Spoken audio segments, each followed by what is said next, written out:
Good evening and welcome to Tucker Carlson. Tonight, the long national nightmare is over, we are happy to report. Paul Manafort is behind bars tonight. The 69-year-old lobbyist was shackled and dragged to prison today on the orders of a federal judge. He will remain behind bars until at least his trial this fall. The president tweeted about Manafort's imprisonment earlier today, quote, "Wow, a tough sentence for Paul Manafort, who's represented Ronald Reagan, Bob Dole, and many other top political people and campaigns. Didn't know Manafort was head of the mob. What about Comey and Crooked Hillary and all of the others? Very unfair." That's the president's view. On the other hand, with the dastardly Manafort in a cage, the rest of us can finally relax, unchain the door, let the kids play in the yard, take the first deep breath in decades. It's a new day, America. We're safe.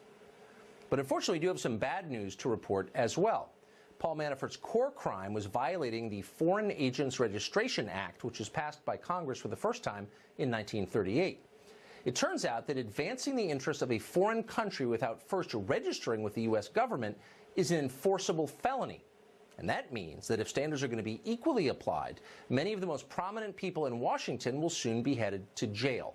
Tony Podesta, both Clintons, most of the leadership of Congress in both parties, Jorge Ramos and the entire staff of Univision, all of them take money from foreign interests. All of them advocate for policies whose main beneficiaries are foreign countries.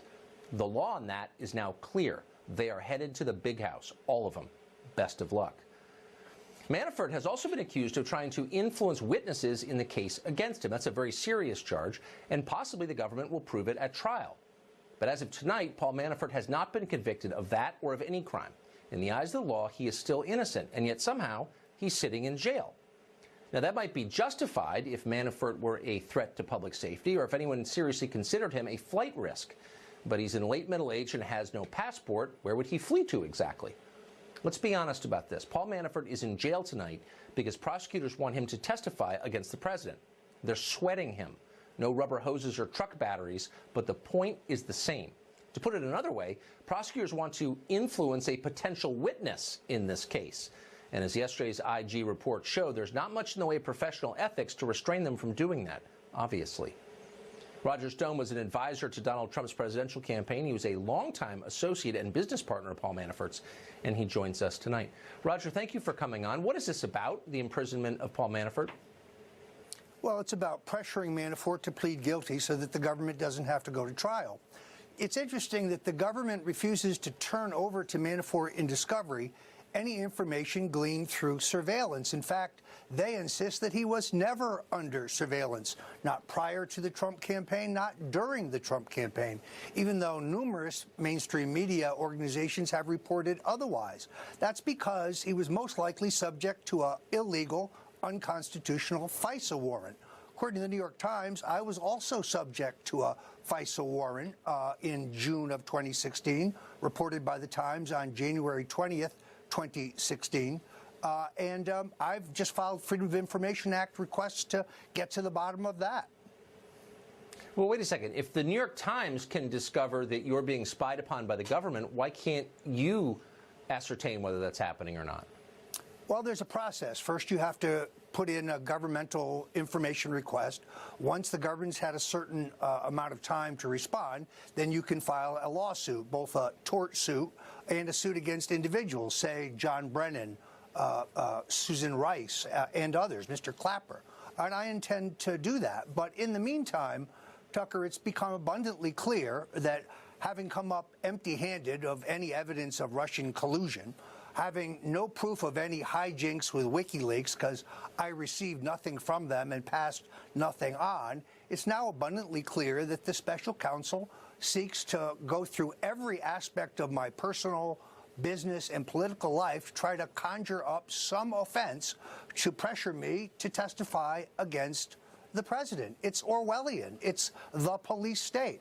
I'm being persecuted because I supported Donald Trump. But let me just back up for a second. We're often told that the bar for a FISA warrant is really high. I mean, you have to demonstrate that someone is, in effect, betraying his country. What would be the pretext upon which the Mueller people would have gotten a FISA warrant to spy on you? Well, in fact, a U.S. citizen can only be subject to a FISA warrant if they're actively involved in espionage on behalf of a foreign power against the United States. Clearly, FISA warrants were used by the Obama administration for political purposes. This is a scandal that makes Watergate look like second-rate burglary. Are the people around you getting drawn into this? That's the extraordinary thing, Tucker. Associates of mine, as many as 12 of them, have been subpoenaed, have been questioned aggressively by the FBI. Some of them are fighting those subpoenas. It's unclear what it is the government wants other than to find somebody who will bear false witness against Roger Stone. It's a witch hunt, and it's a very expensive witch hunt. This is costing me hundreds of thousands of dollars on top of the lawsuits filed against me by the Democratic National Committee and some Obama-affiliated groups. I've had to set up a legal defense fund at stonedefensefund.com, stonedefensefund.com, because it threatens to bankrupt me, which is exactly the point. They seek to drag your name through the mud and to ruin you financially. So we can't administer a polygraph, obviously, on live television, but just I want to end on this, and for the record, have you ever worked on behalf of any foreign power against the interests of the United States government? Absolutely, positively not. Look, I am an American whose relatives were crushed in Budapest in the 50s by Russian tanks. This is an absurd notion. And it is an abysmal state of affairs where we have a partisan special prosecutor seeking a crime where none exists. You better have betrayed the country, or else someone owes you a big apology, I would say. Roger Stone, thank you. Thank you, Tucker.